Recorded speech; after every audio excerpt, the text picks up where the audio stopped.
Guys, যারা 2026 সালে আইসাও guys এখনো টুর্নামেন্ট কাস্টম ক্রিয়েট করতে পারো না, আজকের ভিডিওটা কিন্তু তাদের জন্যই হতে চলেছে।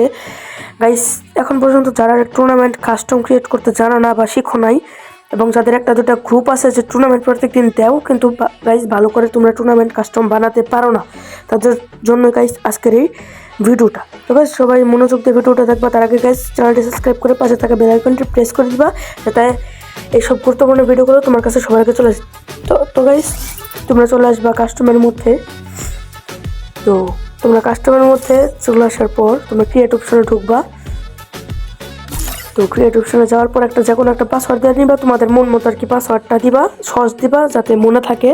তোমরা কোনো গ্রুপে বা দিতে পারো, সহজে দিতে পারো। তো আমি 1 2 3 4 দিয়ে দিছি দেখানোর সাথে।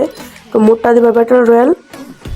তারপর গাইস তোমরা এই জায়গায় যে কোনো একটা ম্যাপ দিতে চাইলে তোমরা যে কোনো ম্যাপ দিতে পারো, সমস্যা নেই। কিন্তু তারপর গাইস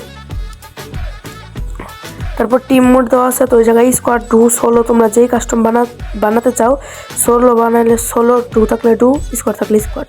আর গাইস স্পেকটেটরস, এটা হচ্ছে গাইস অবজারে কয়জন বসতে পারবে বা পারবে না সেটা। একজন দিলে একজনই বসতে পারবে, দুজন দিলে দুজনই বসতে পারবে। মিনিমাম লেভেল দিয়ে দিছি গাইস 40, কারণ 40-এর নিচে গাইস টুর্নামেন্ট কেউ খেলতে পারে না। তারপর গাইস মোড আসার পর তোমরা স্পোর্টস মোডটা মানে আর কি দিয়ে দিবা, তাহলে গাইস অটোমেটিকলি স্পোর্টস মোড দেওয়ার সাথে সাথে ওই টুর্নামেন্টের নীল কালার আর কি যে ড্রেসটা সবার থাকে, মানে সবাইকে আর কি শো করবে, ওই ড্রেসটা গাইস অটোমেটিকলি ওই জায়গায় মানে আর কি জয়েন হয়ে যাবে। তারপর গাইস তোমরা নিচে আসার পর জোন রোটেশনটা একটু হাই দিয়ে দিবা। তো ওটা হাই দিয়ে দেওয়ার পর তাহলে গাইস কেউ জোন পুশ করে লাস্টের মানে আর কি জোনগুলোতে, লাস্টের যে 2-3টা জোন থাকে ওই জোনগুলোতে আর কি গাইস কেউ জোন পুশ করতে পারবে না। ইমুলেটার্স, ব্লক ইমুলেটার্স, এটা ইয়েস দিয়ে দিবা। তাহলে গাইস আমাদের মেন টুর্নামেন্ট মানে আর কি কনফার্ম।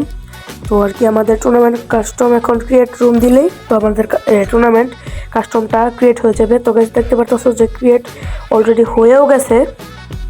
তো গাইস এখন তোমরা এই জায়গায় অবজার্ভার এসে বইসা, তারপর গাইস তোমরা তোমাদের গ্রুপে অথবা কোনো টেলিগ্রাম গ্রুপ, মেসেঞ্জার গ্রুপ, যে কোনো হাবিজাবি মানে যা আছে, তো ওটার মধ্যে পাসওয়ার্ডটা রুম আইডিটা কপি করে দিয়ে আসলা, তারপর গাইস হয়ে যাবে। তো গাইস এখন হচ্ছে স্পেকটেটরসটা অনেকে বুঝো না। তো গাইস তোমরা যে স্পেকটেটরস যদি 6 জন দাও, তাহলে গাইস কিন্তু অবজার্ভার তোমরা চাইলে 6 জন বসতে পারবা। তো গাইস এটা অনেকে বুঝতো না, তো গাইস আজকে বুঝাই দিলাম। তো গাইস আজকের ভিডিওটি আশা করি তোমাদের সবাই ভালো লাগছে। তো গাইস সবাই ভালো থাকবা এবং সুস্থ থাকবা। আল্লাহ হাফেজ।